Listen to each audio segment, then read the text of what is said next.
আসার পথে গতকাল মাথাভাঙায় আসার সময় এক ছাত্রীর মোবাইল হারিয়ে গেছিল নিশিগঞ্জ এলাকায়। সেই মোবাইলটি কুড়িয়ে পায় মাথাভাঙার এক প্রাথমিক শিক্ষক বিপুল বর্মন। আর সেই মোবাইলটি সেই প্রকৃত মালিক যে রয়েছে তার হাতে তুলে দেওয়া হচ্ছে। মাথাভাঙা এখানে যে মালিবাগান পার্ক রয়েছে সেখানেই সেই মোবাইল, আমরা তার কাছেই শুনে নেব মোবাইলটি কি করে হারিয়েছিল। মোবাইলটি? আমি সিরিজে ছিলাম, তখন সেখান থেকে পড়ে গেছি ব্যাগ থেকে।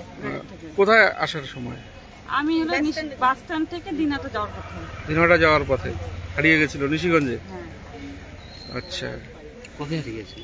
কালকে। মাথাভাঙা কি কোনো কাজে এসেছিলেন? না, আমার কাজ ছিল না, ওর দিদির কাজ পরীক্ষা ছিল, তার জন্য আমি আর কি দৃশ্যটা আসলাম। কোথায় পরীক্ষা ছিল? দিদি মাথাভাঙা কলেজে। আমার বাড়ি ফেরার পথে মোবাইলটি পড়ে যায়। মোবাইলটি ফিরে পেলেন আজকে? হ্যাঁ। কেমন লাগছে? আশা করেছিলেন মোবাইলটা ফিরে পাবেন? না। মানে আপনারা কি যোগাযোগ করেছিলেন হারিয়ে যাওয়ার পর? হ্যাঁ, ফোন করতেছিলাম। আচ্ছা, আপনাকে ফোন করেছিল? আমরাই ফোন করছিলাম, তার প্রথমে বন্ধ ছিল, তারপরে আর কি ওনার সাথে যোগাযোগ। আপনার নামটা? আমার নাম সনিতা রাজভর। সনিতা রাজভর। বাড়ি কোথায়? বাড়ি দিনহাটা। কোথায় পেয়েছিলেন, কিভাবে মোবাইল আজকে ফিরিয়ে দিলেন দেখলাম? অ্যাকচুয়ালি মোবাইলটা নিশিগঞ্জে আমার মেয়ে অনুমেঘা, সে মোবাইলটা রাস্তায় পেয়ে তারপরে আমাকে দিয়েছিল। এবার আমরা নিশিগঞ্জে খুব বেড়াতে গেছিলাম একটা কাজে, তো তখন আমি খেয়াল করিনি।